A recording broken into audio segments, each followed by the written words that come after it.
Hello, this is Ali Abbas Jafri. Today I will be analyzing my horror film Room 19, focusing on how I have used genre conventions and how I have integrated social groups and contemporary social issues into the narrative.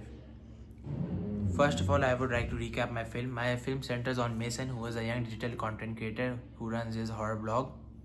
He is desperate and vulnerable at the moment he receives a phone call while he is checking his blog about telling him to go to the abandoned war zone, specifically Room 19. He chooses to go in pursuit of content. What begins as ambition gradually transforms into supernatural and psychological horror.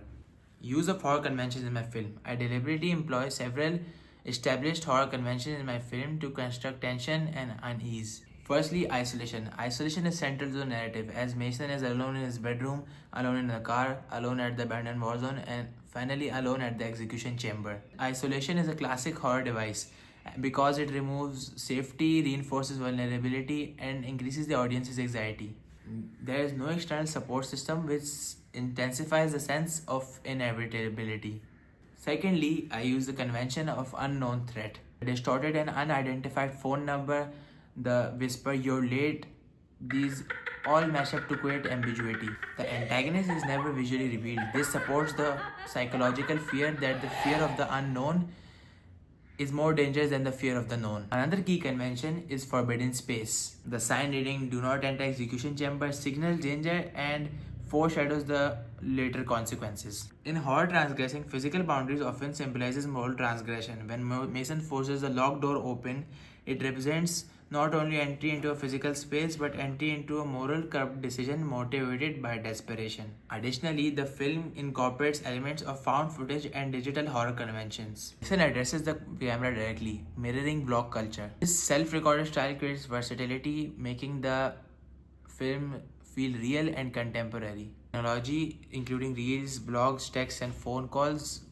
mix up into the narrative itself, reflecting modern anxieties rather than traditional Gothic fears. Secondly, representation of social groups. The primary social group represented is young digital content creators, particularly those driven by online validation. It embodies those individuals whose self-worth becomes tied to engagement metrics.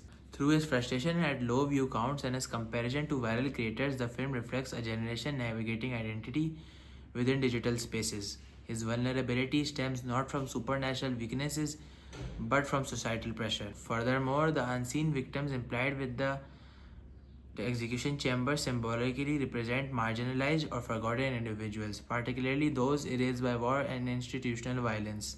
They are not given faces or names, which mirrors how history often silences certain groups. Integration of social issues. The central social issue is explored is validation culture within social media. Mason's ambition is driven by numbers rather than purpose.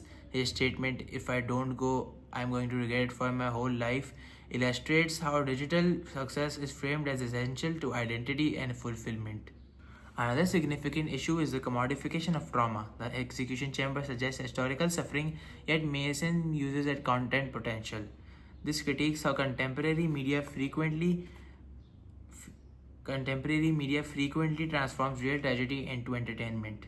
His line, "The people love ghosts as long as they're fake," encapsulates this theme. Society is comfortable consuming fictional horror but uncomfortable confronting authentic historical violence. The whisper "you're late" may symbolize that these victims were ignored until someone sought to profit from their suffering. Ultimately, my film operates on two levels. On the surface, it conforms to horror genre conventions through isolation, ambiguity, suspense, and transgression.